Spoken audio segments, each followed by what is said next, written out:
Hello dan selamat kembali ke channel saya.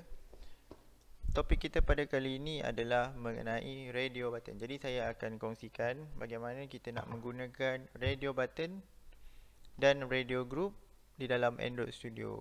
Okey, cara dia pun sama juga, simple je. First kali kita kena pergi dekat bahagian untuk design lah. So macam ini adalah sambungan daripada bahagian 5 kita. So sebelum ni kita dah set lah activity second ni dia akan run dulu. Jadi kita akan buat design dekat activity second ni lah. Okay, first tarik dulu radio group. Cuma perlu drag and drop. So dalam radio group ni kita akan letak anak-anak dia. Anak kecil dia adalah radio button. Kalau kita terus letak radio button tanpa ada radio group, nanti kita boleh tick sekali dua. Okay, sebagai contoh lah saya tunjuk sampel ya. So kita pakai linear layout dulu. Okay. Andai kata kita buat radio button tanpa radio group. Okay. Boleh tengok ya. So yang 1 dengan 2 ni dia tak ada dalam group. Tapi yang 3 terakhir ni dia ada dalam group. Jadi bila kita run,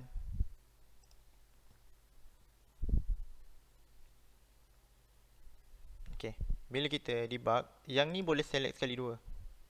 Tapi yang untuk 3 yang terakhir ni, sebab dia dalam group, kita hanya boleh pilih salah satu je.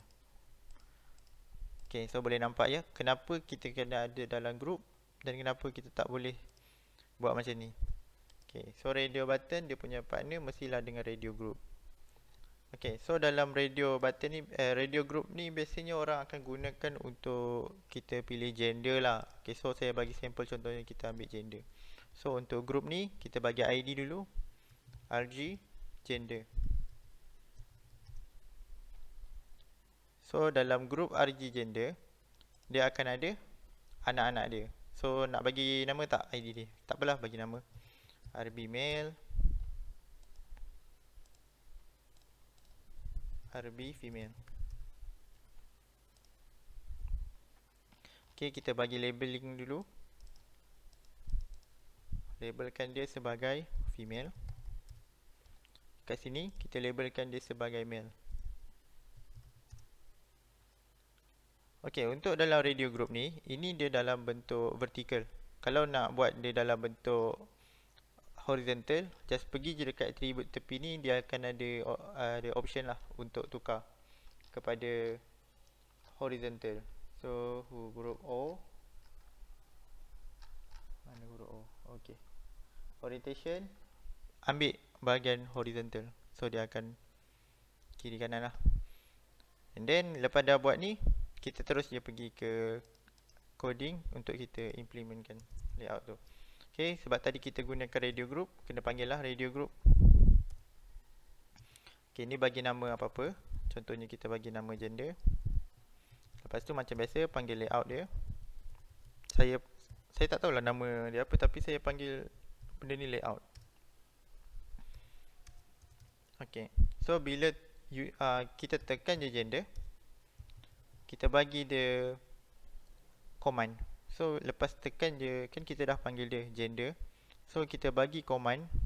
Sebab ini adalah radio button, bukannya set on click, tapi dia adalah set on check. Maksudnya mana yang kita akan check. Set on check, new, sama juga. Type je new, lepas tu O besar, N besar, ambil yang paling atas ni, on check change listener. So nanti dia akan keluar macam ni lah. Okay, so lepas dah keluar macam ni, baru kita panggil ID untuk anak-anak dia tu. So untuk anak-anak dia tu, kita panggil daripada radio button. Okay, radio button, contohnya kita bagi nama RB equal to find view ID. Okay, kan biasa kita panggil r.id .mail kan, .mail RB male ataupun RB female. Kalau dalam radio group, kita tak payah panggil ID tu, kita panggil ID daripada radio set on check listener, lagi better lah. Okay, so kat dalam ni kita letak check ID lah. Okay, check ID tutup. Kemudian kita boleh displaykan lah apa benda yang ada yang kita check tu. So kalau nak guna toast pun boleh. Contohlah saya guna toast. So toast second activity dot this. Lepas tu yang dekat sini string, kena wajib string. So rb dot get text. Okay, dot get text pun dah kira string, so tak payah dah nak buat to string lagi. So maksudnya bila kita pilih je gender, dia akan cari anak-anak kecil dia based on ID. So anak kecil dia akan get text. So the child RB ni akan dapatkan teks apa yang tertulis. Macam tadi kita labelkan dia sebagai male dengan female. So bila kita debug je,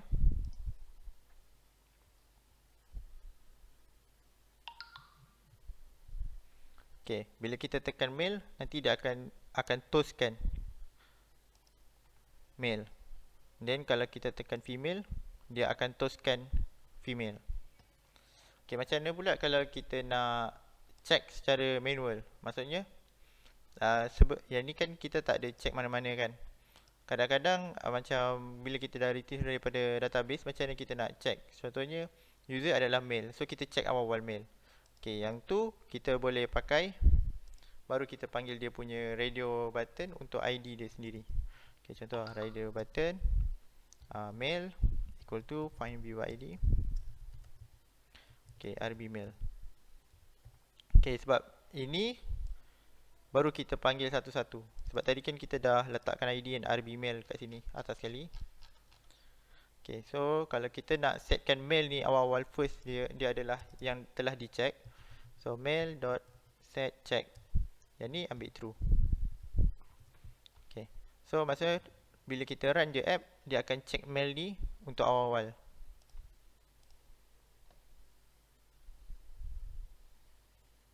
See? So male telah dicek. Walaupun kita belum tekan berapa lagi, male dah dicekkan dulu. Okay, so nanti bila kita tekan lagi lain, so dia berubah balik lah. Male, female. So RB get text ni adalah value yang kita boleh simpan lah nanti dalam database ke apa ke. So ini sajalah tutorial untuk gunakan radio button. Sangat simple. Nanti kalau ada apa-apa boleh tanya dekat komen. Dan siapa yang belum subscribe boleh subscribe. Nanti video ni boleh like dan share kepada kawan-kawan yang lain. Okey, terima kasih.